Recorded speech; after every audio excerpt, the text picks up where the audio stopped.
The following content is provided under a Creative Commons license. Your support will help MIT OpenCourseware continue to offer high-quality educational resources for free. To make a donation or to view additional materials from hundreds of MIT courses, visit MIT OpenCourseware at ocw.mit.edu. Welcome back. I know we're sort of getting into the middle of the week. Some of you maybe want to keep your laptops open to work on other courses midterms, but I will ask you to try to focus on blockchain and money today. Today we're going to chat about permissioned versus permissionless systems. I want to thank, I have a guest here. I call out guests when they're here, and I know him, Mark Snyderman, who runs a fund at Fidelity. Mark runs about $6 billion called the Real Estate Income Fund at Fidelity. And you might say, well, why does he want to come to a blockchain and money course? It's because we went to high school together. So, I was at his wedding, and he's getting married again next week. Yeah.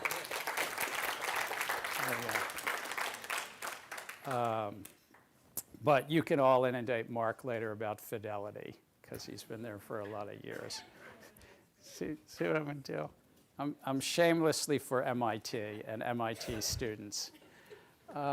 So let's get going. I was letting a little bit of time for a few more people to wander in.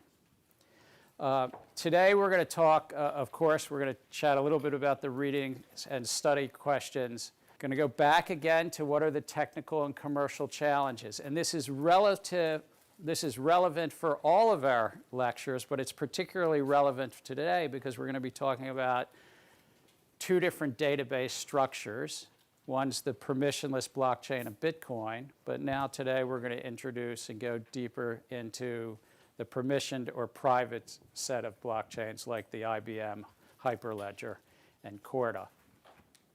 But the technical issues relate to all of that.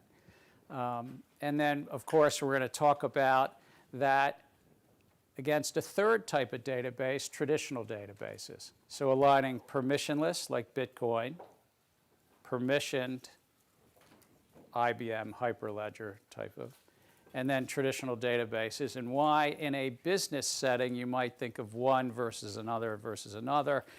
And I'm sure if I run off the rails anywhere on traditional databases, which I have not personally studied, Aline will help bail me out somewhere. Is that a deal? Maybe? Okay. All right. Yeah, I asked for it. Mark, Aline is a computer scientist from other parts of MIT, so he helps me out in subjects I don't know. And even in subjects I think I know. So let's just start a little bit with what did you take from the readings? There were 4 or 5 readings, of course, but what is a permissioned or private distributed ledger? Now, I can do this. I can light them up, as some people said, because Talita's given me my list. But again, class participation, anybody who hasn't spoken yet might want to sort of chime in and give it a shot. I'm not seeing any volunteers. Oh, yes. Do you want to tell me your first name again? Jayati. Jayati. Jayati. Okay. So the permissioned DLTs, unlike the permissionless or trustless ones like Bitcoin, they limit the number of participants. Essentially, they require the participants to be authorized before they can enter into this technology. And in addition to that, they are said to be stakeholders, and since they're the only ones involved in verifying the transaction, instead, unlike the permissionless ones where it has to be verified by all the nodes, this limits the permissions required to only the stakeholders, which increases also the transaction speed. So it's like the triangular, the dilemma we learned about the security and decentralization and the scalability. So it moves closer away from decentralization towards scalability. Okay. So Jaita. J- Jaita.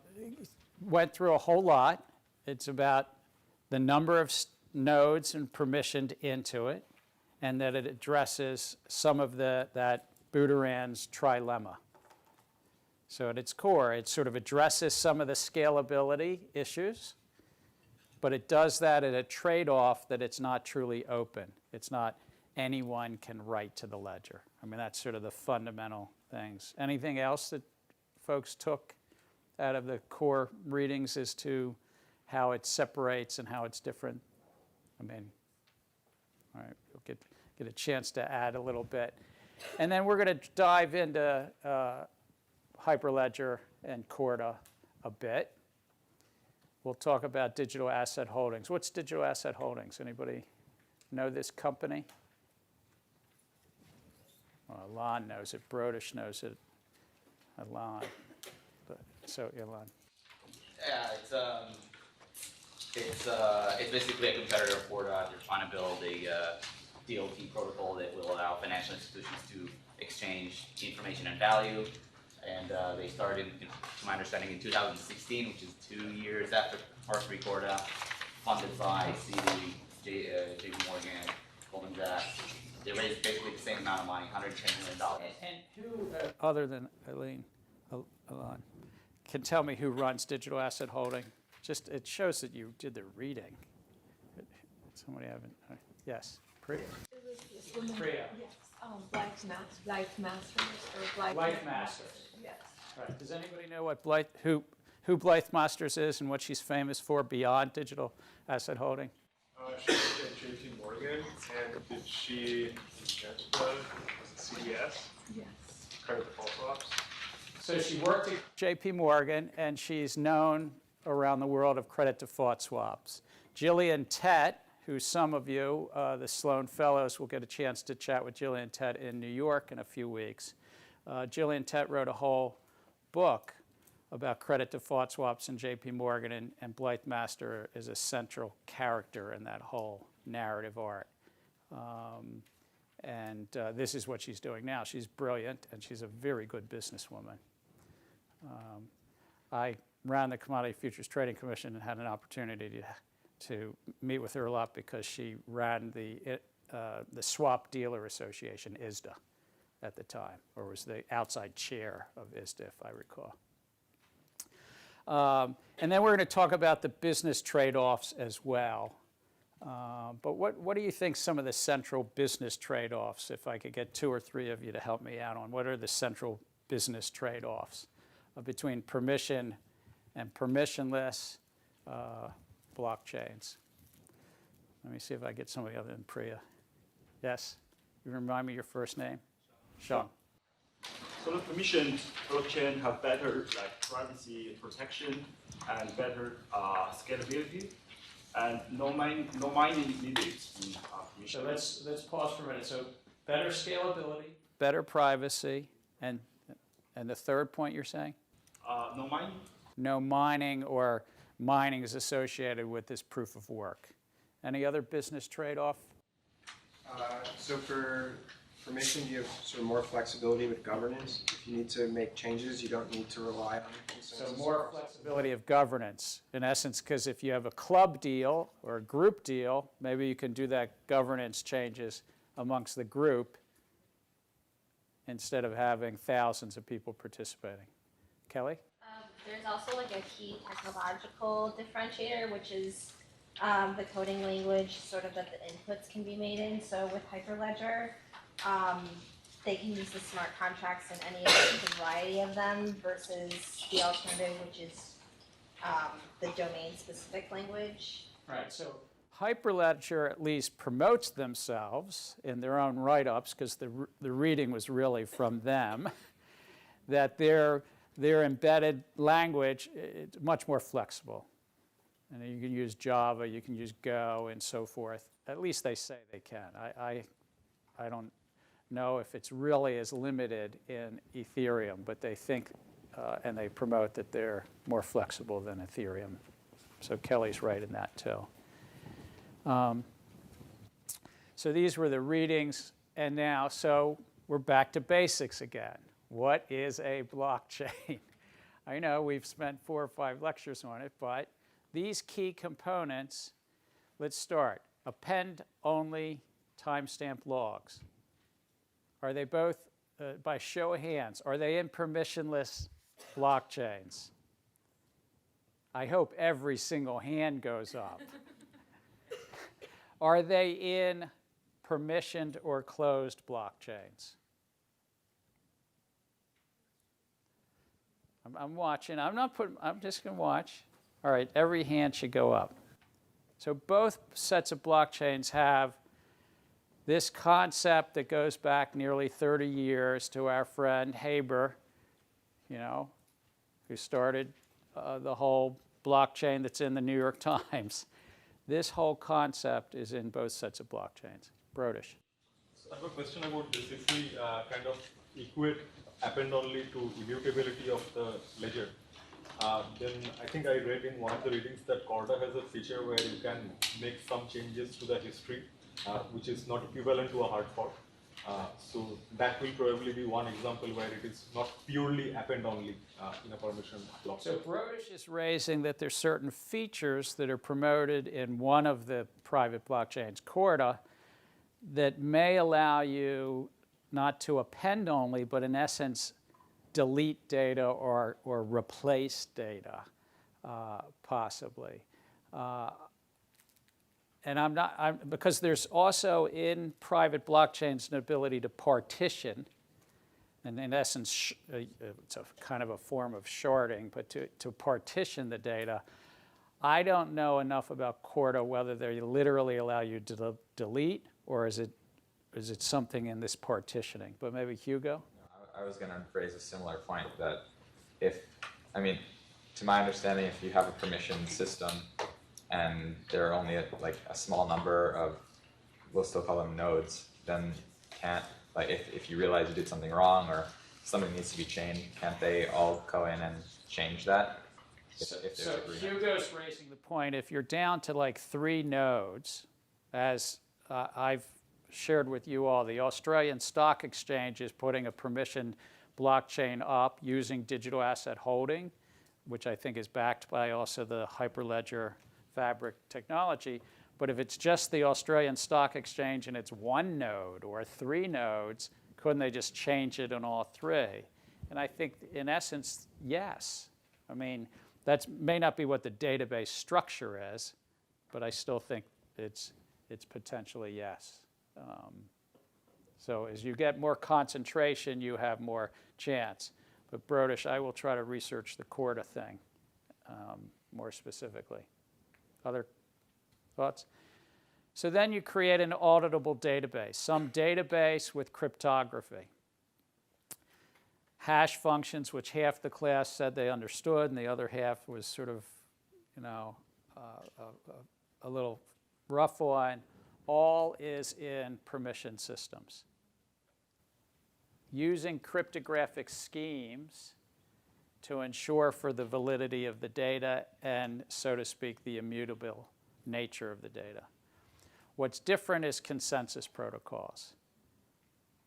In essence, it all goes down, except for Brodish's point maybe about Corda, as to who gets the chance to add the additional data. Is it a small club deal, or is it broad, wide open? Everybody together, roughly? So back to the technical features. Remember, it's a bunch of cryptography. Love it or hate it, it's actually allows us all to use the internet, well past, obviously, the blockchain that we're discussing in this class. Network consensus, and then all the ledgers. So both permission and permissionless have ledgers, have cryptography. It's that middle bucket that's different between the two. So what were some of the challenges that we talked about in blockchain? We just talked about them 10 minutes ago, but just what's the list again?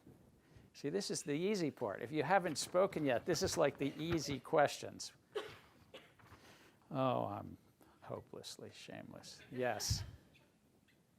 Do you want to say your first name so Talita takes you off the list? You get it? No. You want to say it louder because Talita can take you off. Thank you.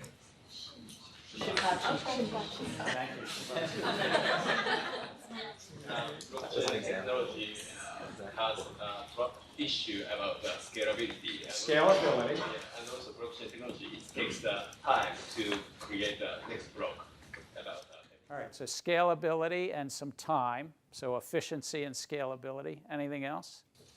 Privacy? Privacy.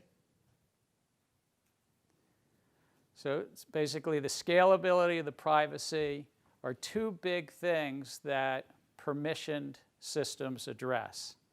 Interoperability, basically, how does this blockchain talk to other blockchains, or how does this blockchain talk to other legacy systems?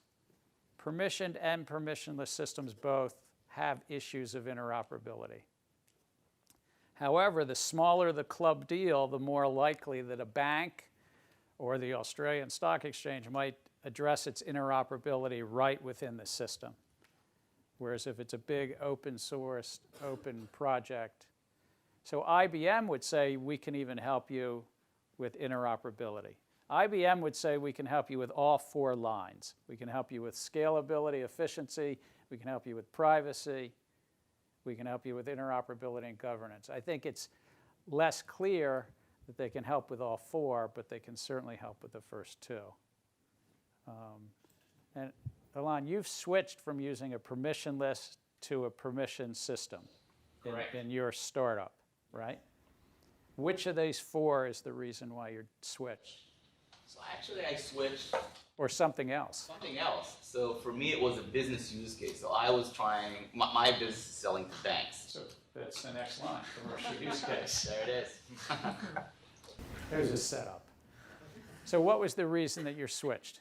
So I was building on Ethereum, which is public, and I thought that it's unlikely that in the near future, banks are going to adopt Ethereum as their underlying technology. And then I learned about R3 and Corda, and learned that banks actually funded that project, so I switched to where the banks had put their money. So I would contend that it's a bit about interoperability. You felt your users would be more likely to be able to work with your system if you were using Corda, which they were familiar. Correct. So there's a business reason and a technological reason. And then, of course, there's the public policy reasons. And IBM would even say that they're going to score higher points on the public policy if for no other reason that there's better privacy and security. Now, I'm not trying to shill for IBM. I'm just saying these would be their selling points, or Corda or elsewhere. We talked about Buteran's trilemma, but in another way, many people would say decentralization competes with scalability and security. If you want scalability and security, you can't have decentralization. I'm not a big believer in this trilemma, even though I've now raised it twice. But it's often talked about at blockchain conferences and blockchain papers and business discussions. So I've always told you I want to be a fair representation of the debate that's going on. I think it's more possible to solve these 3 over time together than some others. But maybe I'm just a cockeyed optimist about technology. So public policy framework, what were the big 3 slipstreams? I went fast last time, the last class. Leonardo, what are you going to tell me about the... It's because you were adjusting your glasses. Yeah. No, we spoke about the difficulty to implement framework, and we were talking more about the need for adoption, offer security to protect people. So to protect people, so it's sort of a privacy thing. I think I have a hand up here from Catalina. There are like 3 big things that need to address the public policy: working against illicit activity, Illicit activity. financial stability, and protecting the investors. There you go. All right, so you know my style. I try to drop things into 3 buckets, but it's the only way I can remember anything. But it is the 3 big buckets, of course. And since I went fast last time, and we're going to be coming back to a lot of it, but were there any questions that you have? And this is just an opportunity. Brodish. So I had a question on the financial stability point. Like you mentioned that because of the overall value of the digital currency is very minimal compared to, let's say, all securities or even the gold reserve. Right. So the value of crypto finance is about $220 billion right now compared to worldwide capital markets that in aggregate are over $300 trillion of debt, bonds, and equities. Right. So my question was more like to understand your opinion on this, that this value is also concentrated within a limited number of people compared to the other assets that we are talking about, and hence, I mean, it can still be important to regularize on the financial stability side because it can have an effect which is not in proportion to just the size. So Brodish is asking the question that even though it's only $200 billion versus $300+ trillion of worldwide financial assets, couldn't it still be relevant to financial stability?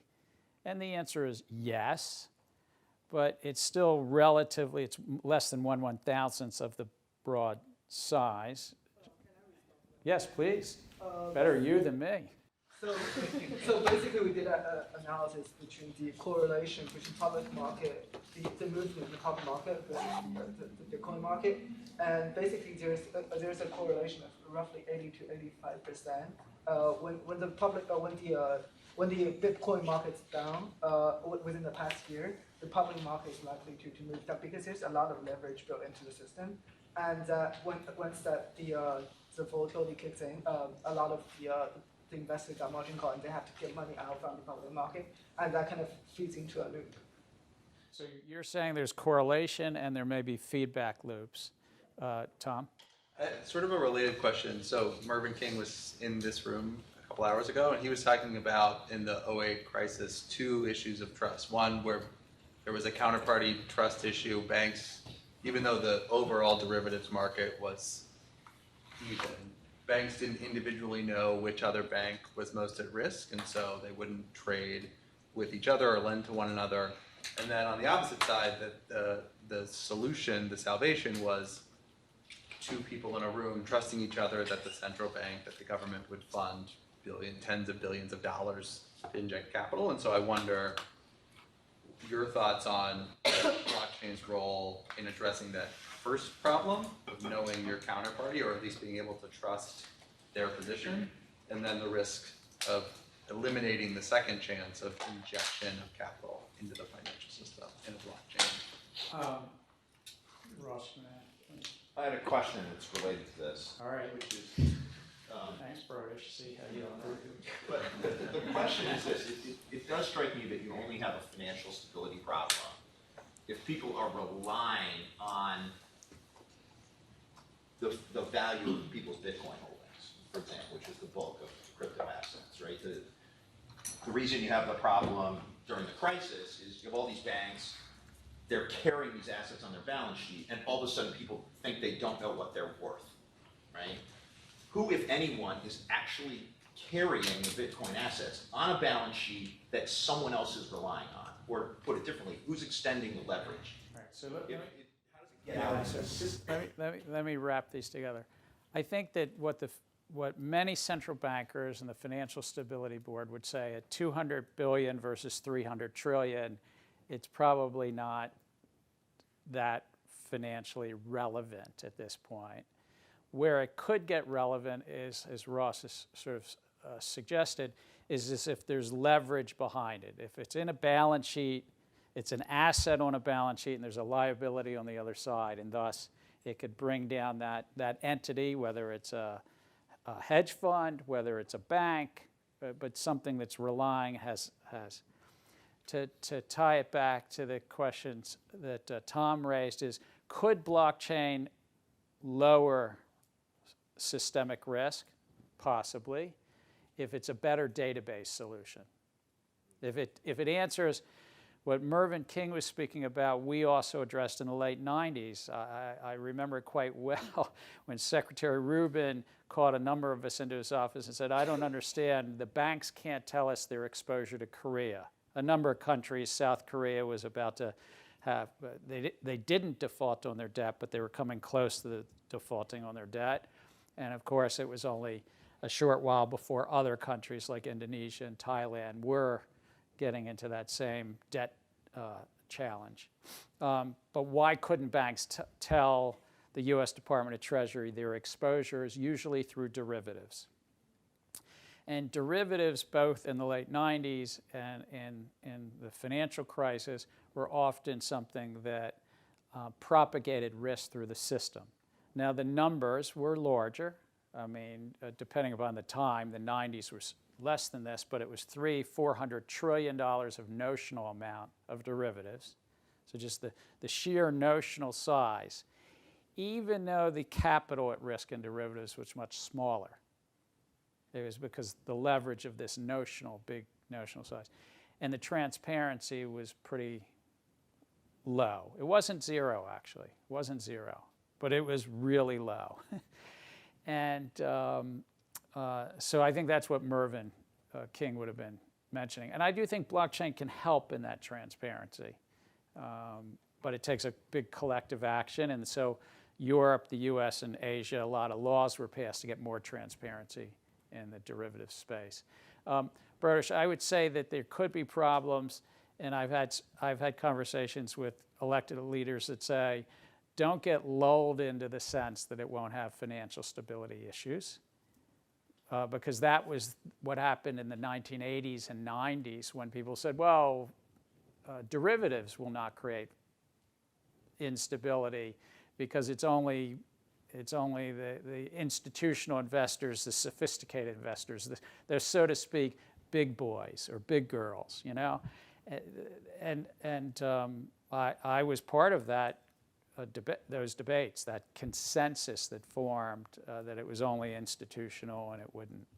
But there was a lot of leverage and a lack of transparency. When big leverage, multiple hundreds of trillions of dollars associated with it, it of course was part of the crisis. Not the only part of the crisis, but any other questions before Hugo? Yeah, on the protecting the investing public front, I was just wondering, like, a lot of people are now using Robinhood and zero fee, things like that, to invest in the stock market.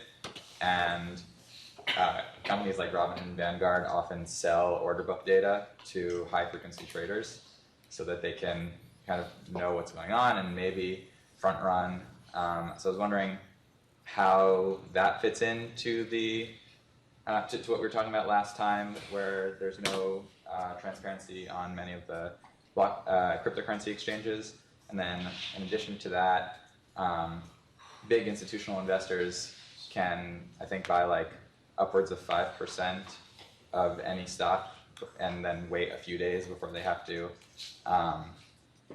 report on that. So that can also have a huge effect on like stock price, and then they can afterwards dump on people. So like how is that different from what's going on in cryptocurrency exchanges? All right, so that's an investor protection one. Was there another one in the, is this investor protection or? No, it's a little different. All right, any other investor protection? Because I'm going to collect them and then just answer.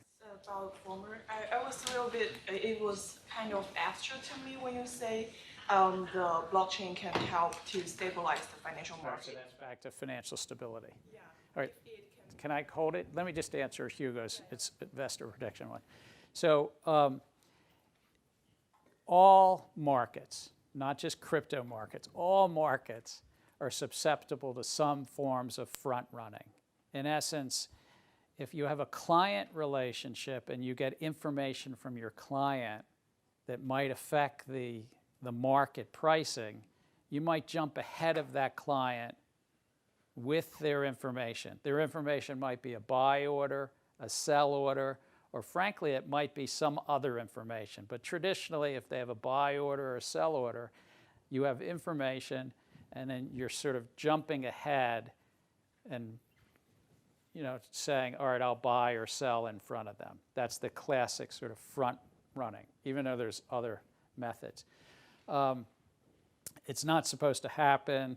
On regulated exchanges, you have some policing of it. Even before government stood in, you could have some policing of it in self-regulatory organizations. In the crypto world, there is, Katie bar the door, anything can really happen. And it's my belief and understanding that many crypto exchanges, not all of them, but many crypto exchanges are basically trading in front of their customers. And in fact, most crypto exchanges make markets. They are both market makers, meaning they are buying when you're selling and selling when you're buying. That's the nature of a market maker. It's very typical, very legal, very important function of market. But the exchanges are both market makers, and then they show order books. And so it sort of helps them do front running. Not that a lot of people would necessarily agree with me. I think these markets would be better off if there were some forms of rules about front running and manipulation in markets and the like. On your 5% question, can we take it up at office hours or something, because it's sort of outside of crypto, but I would be glad to talk about the SEC rules about the 5%. Is this investor protection? And then I think so. The reading that we had that talked about the Fabric technology, it mentioned something about execute, order, validate. Does that mechanism tie into the way that front running would work? all blockchain technology, whether it's permission like Fabric or permissionless, can, if it was efficient and scalable, could help out, because you could actually timestamp when did the order come in, when did the client's information get to the exchange, and is somebody standing in front? So it's sort of like a cascade that you can't necessarily pause once it starts. Right. So if you look at the algorithms at the New York Stock Exchange right now, which are not blockchain, they're not permissioned, and they're not permissionless blockchain. But if you look at both the algorithms and the data flows, they have very good time stamping. I'm not going to say it's perfect, but they have very good time stamping to ensure when, or orders, basically message time stamping, every message that comes in. And some order books, like the New York Stock Exchange, some order books are price and time priority. Price priority meaning high bid gets hit before the next bid, or lowest offer gets lifted first. That's price priority. But they might also have time priority for any bid that has the same price and any offer that's the same price. So they have to have very good time stamping. You could not use, I truly believe you could not use a blockchain solution for the New York Stock Exchange order book right now. Whether you can in 10 years, I'm not sure. But time latency is so relevant in the middle of those order books. The nanoseconds that matter. I want to take this stability question. There were two stability, and then we're going to move on to the rest of today's lecture. You're having fun now. Can you explain a little bit more about, say, if blockchain can be a better database, so it can help, stabilize the financial market? Can you give some example? So, how blockchain could possibly help be a stabilizer? A lot of financial instability, or beyond the financial markets, instability is a question of resilience. And when things are centralized, you create single points of failure in any system. Military or financial. You centralize something, you then thus you know what to attack. You can also maybe have higher walls or better moats, but you still know something to attack. So blockchain in its decentralized nature might be a more resilient database, because even if half or 2/3 of it goes down, you still have the other third. I'm going to say something about the New York Stock Exchange again. Whether it's the New York Stock Exchange, the London Stock Exchange, the Chicago Mercantile Exchange, they all are required by their various local laws to have backup data centers. And those backup data centers even have to be lots of miles away if, God forbid, a bomb comes and takes out the center. What's that? It's it's basically disaster recovery. So maybe blockchain will be more resilient. I don't know. I'm going to take 2 more questions and then get back to permission versus permissionless. Wait, back in the corner. Your first name again is? Matt. Thank you, Matt. I should know that. I'm kind of just curious how like essentially the nascency, for lack of a better word, the central, like the nascency, how kind of like new and this market is, how that affects policy. Because when you're shaping policy and you don't necessarily have like a bunch of years of knowing how people are going to react to that policy, I feel like it could almost be a chicken and egg. Okay, I understand. Anybody else on the same theme? No. So the question is, how does it affect policymakers when a whole technology is new? And I would say we have a lot of history with this. We have, whether it was railroads or the telegraph or the telephone or television, we have a lot of history. Technology and commercial applications move ahead of the public sector. I mean, it's just inevitable. The official sector, the public sector, unless it just basically does what Mark Carney says in The Choice, is to isolate something, to sort of put up the moats of a society and says we can't use that technology here. Unless you have that, technology usually supersedes the markets, and the markets and technology come before official sector. Depending upon the area, it can take single-digit years and sometimes decades for public sector to catch up, literally. But let's take the internet. The internet was being worked on for 15-ish years, but the protocol layer that helped take off was the World Wide Web in 1991 or 92, and then the security protocols in 96. Just taking financial regulation, the SEC was asked in 1995, could bulletin boards, there were electronic bulletin boards listing stocks and bonds, be exempted from being considered stock exchanges? Well, the people that were asking that were the people putting up the bulletin boards. They didn't want to be regulated. The New York Stock Exchange, it was fully regulated, and NASDAQ, that was fully regulated, was coming at the other side and asking the SEC to shut them down. They didn't want the competition from the disruptors. It took 3 years for the SEC to answer that question. I don't mean answer it like with a letter. They had to propose a rule, and they had to do a final rule, and it was 3 years to do that. In blockchain, I think we are through some of the big questions. We know how most jurisdictions tax, TAX, tax it as property and not as currency, and some of the tax issues. We know in most jurisdictions how it fits into broadly Bank Secrecy Act and illicit activity. There's very choppy implementation, very spotty implementation. I would say the investor protection side, we're at the early stages, and it's going to take, in most jurisdictions, another 3 years maybe to sort through some of how to, and this is just crypto finance. I don't know, Matt, does that, that's just, I'm giving you some predictions. Some of it could be multiple decades. We're still today trying to figure out, the public sector's figuring out how to regulate Facebook and Google. I'm going to take one last question, and then, because I got to do permission.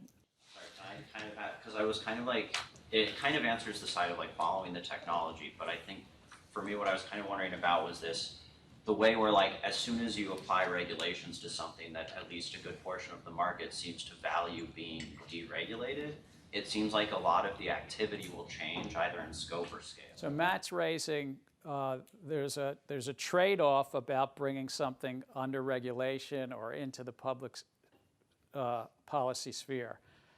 I'm probably just one voice of this, but I think it's probably true. There's very few economic activities that grow large that stay fully outside of the public policy framework of a society. It doesn't mean that public policy frameworks don't change, get adopted, get adapted. The internet comes along, and at first it's a question of, with Amazon, is it going to be taxed or not? Is there sales tax? And then later, at first it's not, later it is. And in some jurisdictions, questions on the internet was liability. And this is a very critical question of early internet was there liability for any of the information or the flow of information? I'm talking about libel laws and all the liability issues and so forth. And so in the US, there's a section of the law in 1996 was passed. And now we're coming back and saying, wait a minute, that gave too broad, it was basically exempted the internet from liability as carriers. But now that was modified in 2018, 22 years later, to say, well, if it has to do, I think, with basically child trafficking and slavery and everything, maybe we should tighten that up a little bit.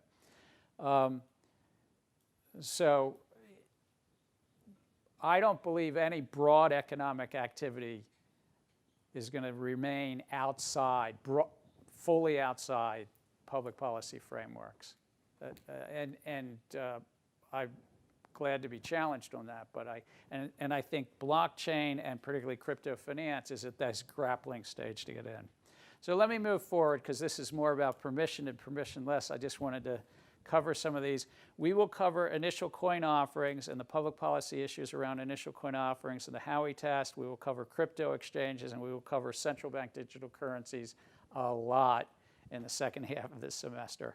And so back to the trade-offs that we talked about already, the trade-offs of centralization and decentralizations in Coase's work from the 1930s about the firm. This is the cost, remember, this is the cost. As we get centralized, there's more cost of economic rents, single points of failure, and capture. Some fragility, in a sense, in the system. But decentralization has its cost as well. You'll notice that these two lines are crossing somewhere. It was my failed attempt to say, maybe there's a balance. Maybe overall, while some organizations will find all the way to decentralization and some to centralization, I think economic systems tend more towards the centralized side of things. But you can change the slope of these two lines if you want. I'm just trying to give you a framework of thinking about. So as we've talked about, the financial sector pretty much favors permission systems. The financial sector is saying, going back, nope, too many costs of coordination, governance, security, privacy, and scalability. We're over on the other side. And so that's where they are today. I'm not sure that's where they'll be in 5 or 10 years, but it is definitely where they are today. So let's go back down our list in a sense. Where do you think I'm going to have a bunch of check marks and X's on the right. Where do you think I'm going to have check marks and X's? This is the same 3 big buckets because I can't think of anything. Emily, do you have a point of view? I mean, I think in terms of the permission technical features, one of them is obviously that it's not using that proof of work. It's not using the same proof of work. Not using proof of work. So I had to give away reveal the curtain. All the cryptography that's used in permission systems, or permissionless systems, is used in the permission systems. It might be used a little differently. I'm not going to say the Merkle trees are exactly the same, but all that broccoli we were eating a few lectures ago are relevant on both sides. Sorry, Aline. What's that? You like broccoli, a computer scientist speaking. Everything, though, about digital signatures and hash functions and so forth are relevant to both of these, but they're not necessarily relevant to every traditional database, which we'll talk about in 10 minutes or so. But as Emily said, there's really not, I said no, there's not decentralized network consensus. I'm stretching it a little bit because permission systems can be decentralized. There could be 5 or 10 or 20 nodes, and so that is decentralized. So I shouldn't have really said no, I should have said maybe or hybrid. And instead of proof of work, the permission systems use a bunch of consensus mechanisms, and I just listed a couple: notary nodes or PBFT for Byzantine fault tolerance again. But they don't have native currencies. So that is a very big difference, no native currency. If you have a solution for your final projects, or you have a solution for some entrepreneurial business that you're going to do in the future that you want a native currency, you're probably more over into the permissionless world.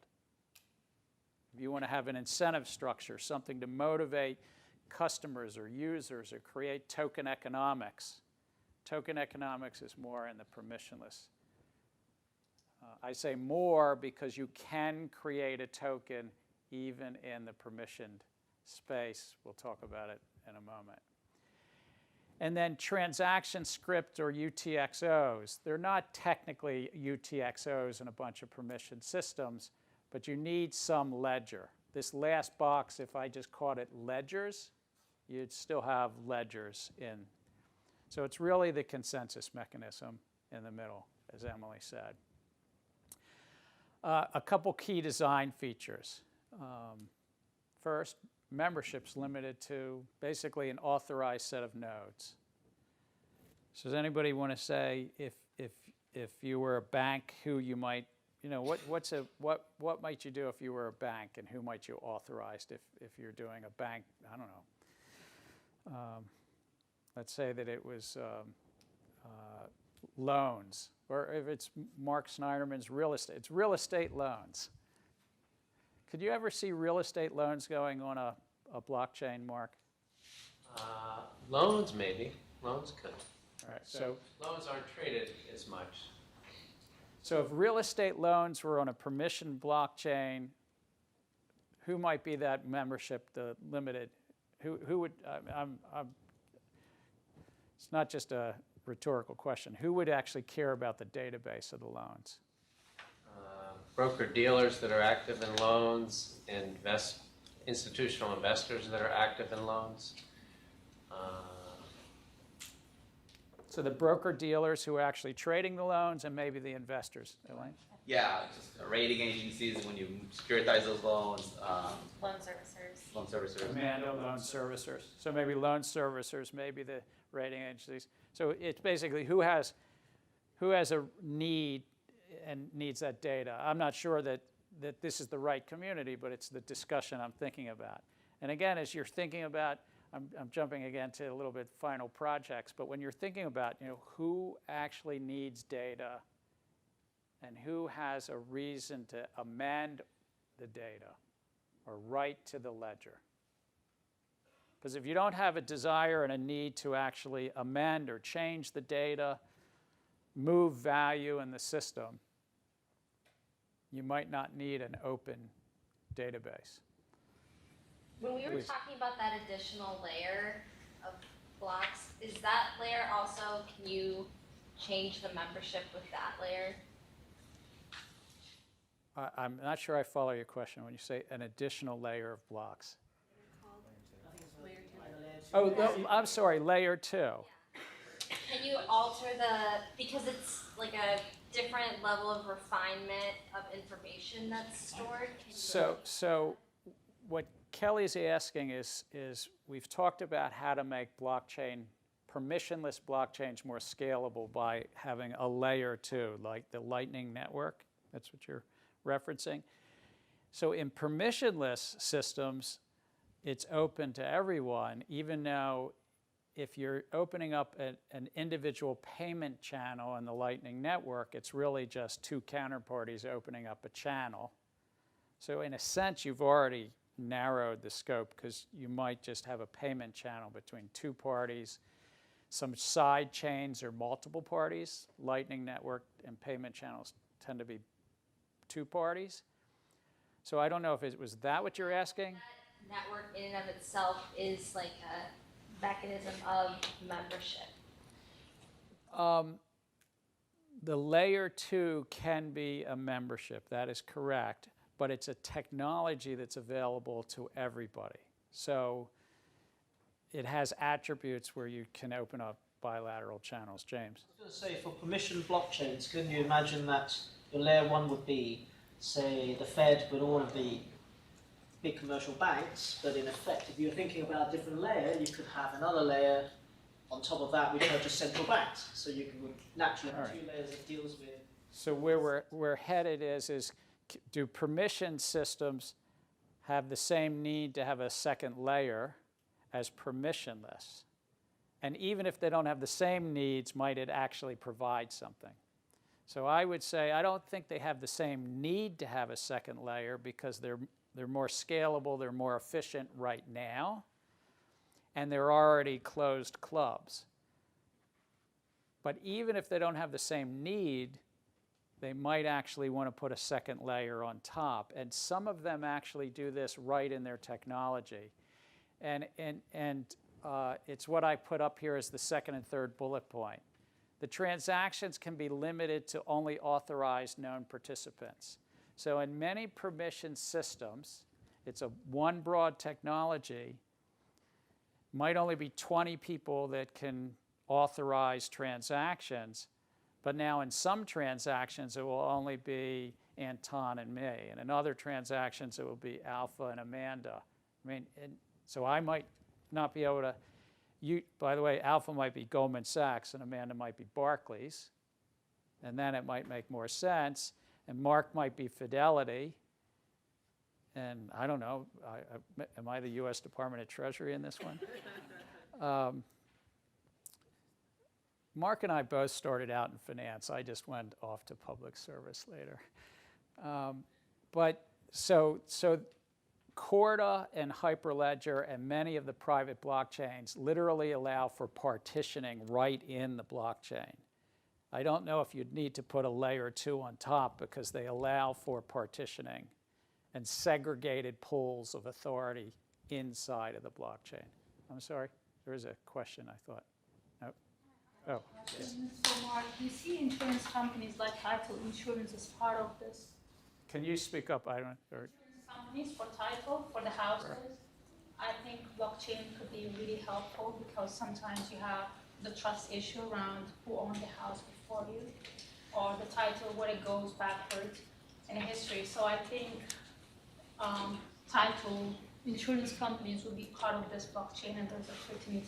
So your point is that titling of real estate could be an important part of blockchains, and it's probably someday, but every little town has its own system for keeping property records, and getting them all to cooperate in a blockchain kind of solution seems remote.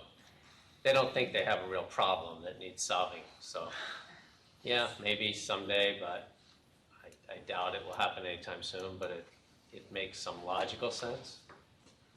And that would probably be a permissionless system because there's not a huge amount of times a piece of property transacts, right? So it's not like moving money around the world. It's a much simpler, less frequent event. Yeah, and land records are public. People often have to go to the town offices to look at them. Yeah, you have to pay a lot of transaction fees, whether you're transacting on a plant or anything that involves real estate here in the US. You have to pay considerable amount of fees to the title insurance companies. And in my mind, that could eliminate that role if you have blockchain and it is proved via the system. Maybe, but you're paying money because you're asking them and lawyers to make sure the title's free and clear. Yes. And there's all sorts of claims on a title to property. Mm-hmm. Somebody that fixed the roof, or the utility company that has an easement through the middle to put, lines and so forth. And so there are some complications that are different than just transferring money. So to bring it back, to broaden it out, it's Rahim. Rehem. Rehem's question is, well, what about real estate and title? Might that be appropriate? And as Mark has given us a sense of, yes, it might be, but we're back to that sort of thing of the collective action issues that we've talked about in previous classes. The collective action of many municipal authorities that keep the land records, keep the real estate records. Yeah, it might help, but why do I need to do this? And it's also a second thing, it's a low volume, low transaction. And yet, it could be an enormous benefit because there's something called title insurance. And title insurance trying to clean up the title and making sure that something is free and clear could be recorded in the future. So I'll be a long-term optimist. I don't see this one being solved in the next handful of years, single-digit years, particularly because of the darn collective action issues. I'm sorry we have somebody here who's going to take the other side before I give my conclusionary, estimate. Yes? Yeah, so that's exactly my startup. The first phase is collecting all the data from all those munis, departmentals, tax searchers. The information is there publicly. So yes, they will not probably immediately adopt a Corda node and record their stuff, but you can publicly pull that information and then use that information and record that information on the blockchain. And then once I become stronger and bigger, then they will probably have to adopt it. All right, so maybe I'll move up my estimate from double-digit years to single-digit years, but I think it's going to be, with all respect, sometime Priya, then I'm going to move on. So on this, I used to work at Habitat for Humanity International, so access to proper land rights or land title, that was a big issue for us overseas, not so much in the US. And so I could see a real application there where in several countries where there is no land record or there are no title systems or they're buried in layers of obfuscation, this is a great solution to get something like that started in those contexts where there's establishing the property right of record could be of immeasurable social value. No, I agree, and I think there's been a tremendous amount of literature in the last 24 months around whether blockchain can help free up a lot of illiquid capital, in essence. I'm just saying I'm probably closer to Mark's thinking than to Alon's thinking. I think it's going to take some time. But depending on the context, right? In a context... Context, the country, the system, the legal system, how decentralized and how tough the collective action issues are. So just going back to private blockchains, technical features. Let's go back. Membership limited to authorized nodes. Transactions can be partitioned as well. It's kind of Kelly's point. Right in the technology, you can partition and segregate information. So data and ledgers can be partitioned because transactions can be partitioned. That doesn't mean you can't have a layer 2. I'm just saying there's a lot less need for a layer 2 because they do it in the data structures itself. The consensus is permissioned private protocols. They do have a consensus. Somebody has to agree on the next block, but it's a tight, limited group. It does use cryptography, but often there's something called a registration authority. The registration authority is helping mask data. So they address privacy two ways. They address privacy because it's a smaller group that can actually see the whole network. But even within the network, even on the network, they're further addressing privacy that Alpha's in my transaction, Amanda maybe can't even see even though she's on the network because it's encrypted. And then there's sort of what's called a registration authority or authority within the system that can unmask it. Yes? I just have a question about how is a segregated sort of a subgroup of two differ from a layer? If the subgroup of 2 is already doing some netting off of calculations or whatever it may be, transactions, and then the net get booked into your All right, so I've got another question I have to follow up on. I have to follow up on Brodish's Corda question, and now James's question about, well, wait a minute, how is this partitioning different than a layer 2?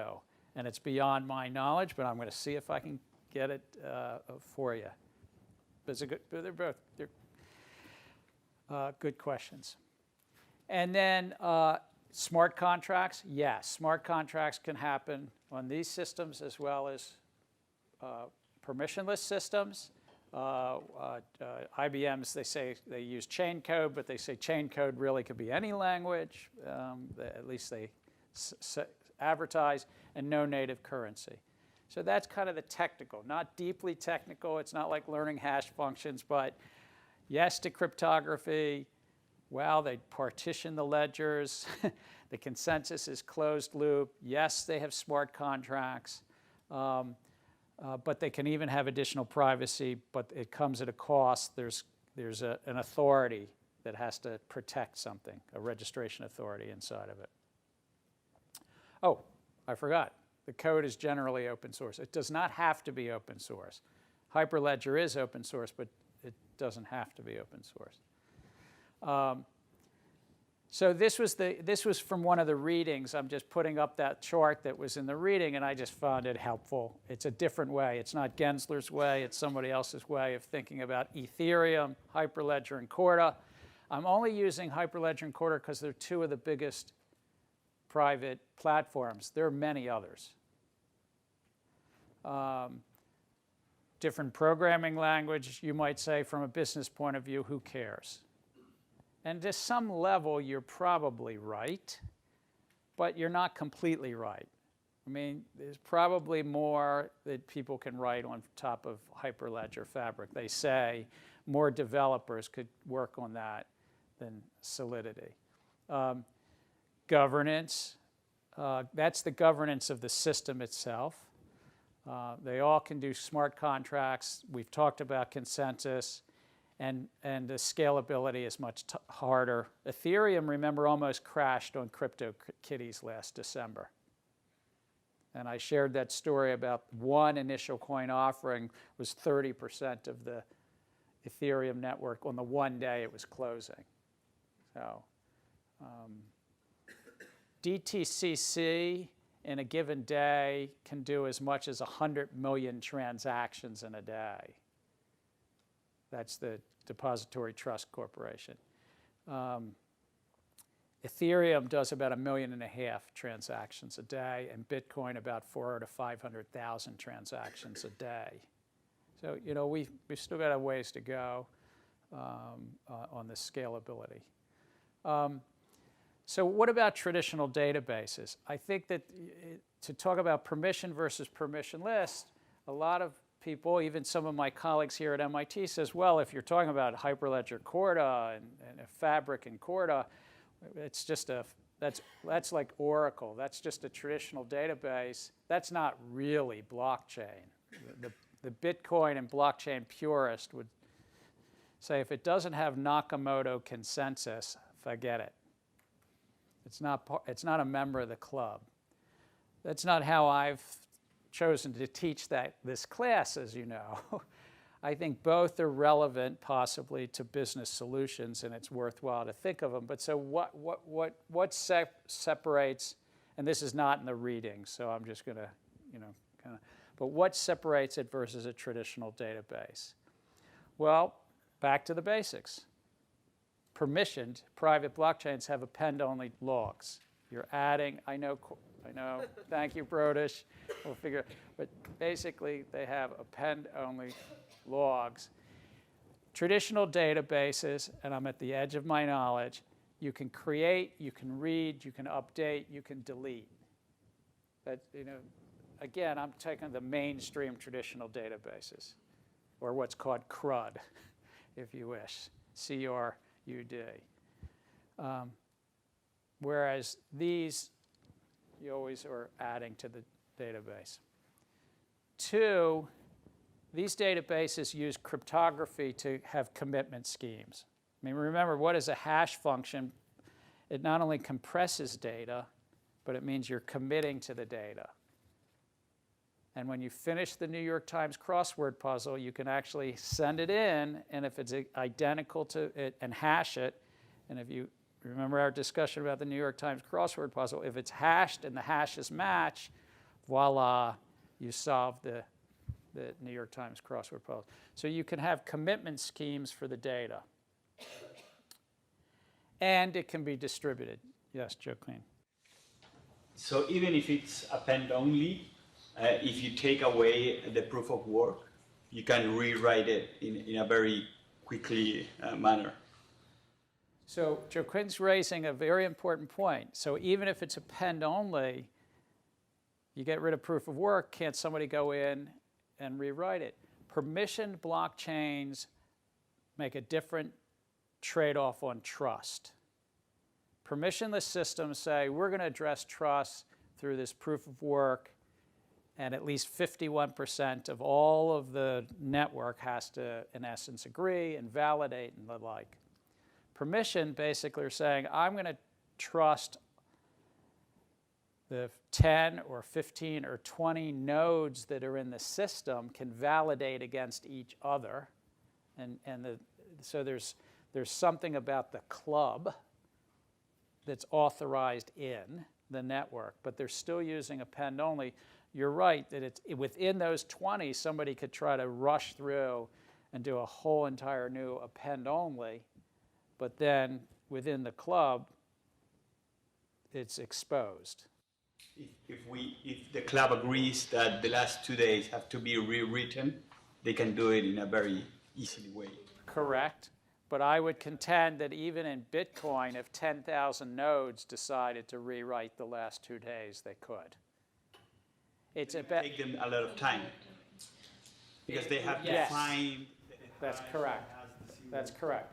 So what Joe Quinn's saying is, in Bitcoin, what protects against that is partly the proof of work, and partly that it takes 10,000, or at least 51% of them probably, to rewrite the last 2 days. The economic incentives in Bitcoin is why waste all your computer power and electricity and so forth doing that when you may as well just go forward. I think Bitcoin could be susceptible to state actors. I think, if North Korea wanted or Russia wanted to spend probably single-digit billions, but at most maybe 10 billion, they could overwhelm the whole system and bring. They could do a 51% attack by buying up enough mining equipment, the ASICs, and just big-footing the whole system. But it's multiple billion, and there's academic papers on this now. It's single-digit billions a state actor could. An individual wouldn't want to do it because you'd crush $110 billion market cap down to so that would be kind of unwise. This is a very critical part of what a private blockchain, to me, economically, what a private blockchain can do and facilitate better than a traditional database. I'm not saying this list is the only list. I'm not even saying this list is completely the right list. This is Gary Gensler's list, trying to say what's the business that separates traditional blockchains. Append-only time stamping. Some cryptography and schemes that makes the data immutable so you can put it in a ledger. So it's back to ledgers and so forth, and thus finality of settlement. Does anybody want to remind the class what settlement means? Anybody? Take a shot? Where's my accountant? Aviva's not here. Oh, please. It probably has to do with like the UTXO. No, forget about UTXO. Just tell me what settlement means. Like netting off your debit and credit. Yeah, debits and credits. Settlement means changing the data in a ledger and doing it with finality. In essence, do I have $10 or $11? A payment settlement system is when you finally say, I've got $11, no longer 10, and Amanda's got 9. instead of 10. You went down, I went up. Is that all right? Thank you. You'll hear a lot about clearing and settlement. The word settlement means to finally change the data in a ledger and that we're not going to come back to it. It's done. It's final. If we're moving something of value, and the value could be grapes, the value could be diamonds, the value can be real estate, the value can be money, but if we're moving something of value and storing it on a ledger, it's more adaptable to blockchain. If you're doing some database that has nothing to do with things of value and ledger, you don't need final immutable settlement, I would contend you probably have less reason to use any of this blockchain stuff. Zahn. Maybe talk a little bit about a real world implementation of this. So I saw recently that Walmart is forcing their suppliers to basically add themselves into this private blockchain to basically track your supply chain. I'm having a really hard time understanding why that needs to be on a blockchain, whether permissioned or non-permissioned, and why that needs to be. So the question is, why is Walmart putting supply chain with a bunch of agricultural products on a blockchain? Agricultural products are something of value. What it's corn, wheat, grapes.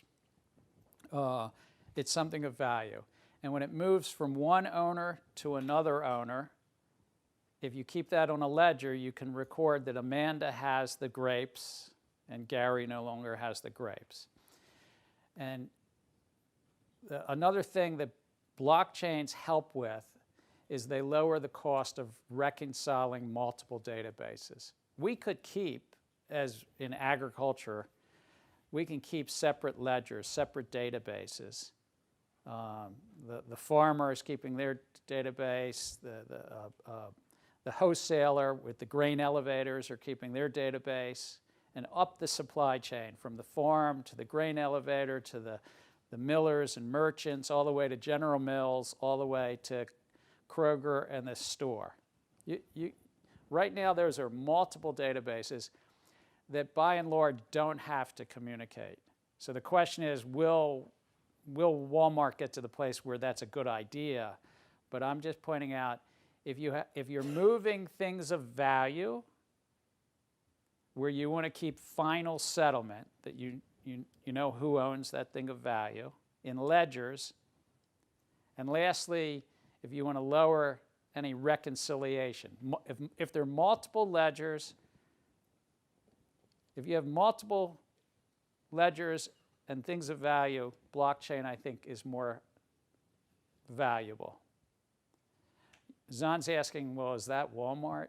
I don't know. We're going to find out. Tom, and I've got about 7 minutes to finish. There was a talk last year, somebody came in and talked about they were then piloting this program, but the example they used was in a E. coli outbreak in their spinach supply, rather than taking a whole supplier, an entire wholesaler offline and recalling all of that product, through the blockchain they could trace it to a particular farm and a single point of origin almost instantaneously and just take off a much smaller portion of it. So let me do this. Let me just hold. I know we've got 2 questions here. Let me just hold just for, is that all right? All right, we've got permission. So we talked about, this was what we talked about earlier, COSA's trade-offs of costs. Let me try another one, which is going to be my shot at blockchains and traditional databases. So one is access control. Who has access to the ledger? Who has access, if I might, to the data? 3 different types of approaches we talked about. Open permissionless, multiple permissioned, and client-server. I'm using the word client-server just to say traditional database. You can use another words, but I'm just trying to say 3 different types of data structures, and to Zahn's question, why would you be in one bucket versus another? And I'm saying this, if you're a venture capitalist one day and somebody comes into you with a blockchain solution, this is the same thing. Hopefully you'll make it better. This is just my approach to it. Public blockchain. Do you need basically public write capability, that lots of people can write to these ledgers? Do you need that somewhere? Secondly, do you want some peer-to-peer transaction capability across the distributed ledger? Do you kind of not want any central intermediary? Maybe you don't want the central intermediary because they're slow and sluggish. Maybe you don't want the central intermediary because they have a lot of economic rents. It doesn't matter to me why you want to get rid of the central intermediary. But if you want to get rid of a central intermediary or lessen their control or lower their control, raise peer-to-peer transactions, have a lot of public writing. Oh, and by the way, if you want some token economics, you're probably somewhere over here. I'm not saying you have to have all four, but to me, those are the kind of 3 or 4 things that are floating around why you might be over there. Private blockchains. Well, maybe you actually don't want public write capability. You need private, whether it's just the Australian Stock Exchange or 15 to 20 club deal. You still want kind of multiple people to write, but you want it to be private. But if you still need finality of data in an append-only log, that you need this appending the log, and you need some public verifiability, that you still need that data to be verified amongst, and this public means 15 or 20 players, but you need it to be able to be verified. So the trust mechanism is not thousands and open. The trust mechanism is 15 or 20 or 5 parties, but you still need it. You might be there. Where I come out is there's some cases that you just don't need any of this. There's a trusted party that hosts the data. Your trust mechanism is one party. The trusted party can do that. I use the letter CRUD. That's the create and update and delete and so forth. And that's based on client service architecture, this client-server architecture. There's always in that circumstance somebody right in the middle that basically owns, updates, governs that whole architecture. My business judgment on this is if you're moving things of value, you want those things to value to have some final settlement and immutability. And immutability, append-only logs give you some of that final settlement. We talked very briefly about a lawsuit that was 300 plus years ago, the Crawford case in Scotland, that you won't have to remember it. But this, watch this. So steal this from me. Just do me a favor. Just steal it. Okay. Right now, I have a right of action. But if you give it to, who are you going to give it to? I don't have any rights against you. No. Well, wait. It depends whether he knew you stole it from me. But it's gone. It's part of, that's final settlement. Those $2 are gone. That's final settlement. It's immutable. I can't get them back. What, Christopher? You want them? I just was asking for the money. You're asking for the money. I just use that as a visualization. Money is a social consensus and a social construct. But if you think of it in terms of ledgers, look, the money's gone. I can't get it. That's it, you know? That's good. You all go to Sloan, I can tell. Yeah. But it's an important concept. I think of this whole that way. So there were 2 questions, and then this is the decentralized end. Bitcoin and Ethereum are kind of at the decentralized end. I would contend Bitcoin's more decentralized than Ethereum. And centralized databases. Initial coin offerings that we'll talk about later, I think, are actually maybe a little bit more centralized even than permission blockchains. But we'll get to that. No, mine was already answered, and then the other comment was more about the supply chain. Like when you think about the millions and millions of dollars, the element of transparency that the blockchain kind of brings in to all the parties probably saves an insane amount of money to what you're talking about, kind of reconciliating all the databases. So I sort of, we're going to talk about finance next Thursday and some of the strengths and weaknesses in finance and some of the attributes. And one of the readings, Sheila Bair, and there's a bunch of optional readings about what's happened after the financial crisis and so forth. And then we're going to talk about the economics. But I've had 3 or 4 groups come in already talking about the final project. So I'll just say, think about whatever you're working on is this new technology, blockchain, whether it's permissioned or permissionless, either one, is this new technology really address some pain point that you're trying to solve? Whether it's about payment systems, or actually there's a group that's talking about doing supply chain on wine. And I figured, why not? I'll probably approve it. But it's what is the pain point that you're actually trying to solve? Or will decentralized peer-to-peer networking somehow create a business opportunity in a new model? It might not be a pain point, it might be a business opportunity that decentralized systems solve, or it might be an opportunity that token economics can help solve. But if there's no pain point you're solving, no token economics, no decentralization peer-to-peer, I ask you to use your critical reasoning and move to the next use case, because this is really about, this is a business class. This is about finding places for this incredible set of new technologies in the context of markets, and to have a really healthy sense of ground truth about what's possible. If not, traditional databases, move on. I'm not looking for projects at the end of the semester that are using traditional databases. It's got to really use blockchain. So I thank you. I'll see you next Thursday.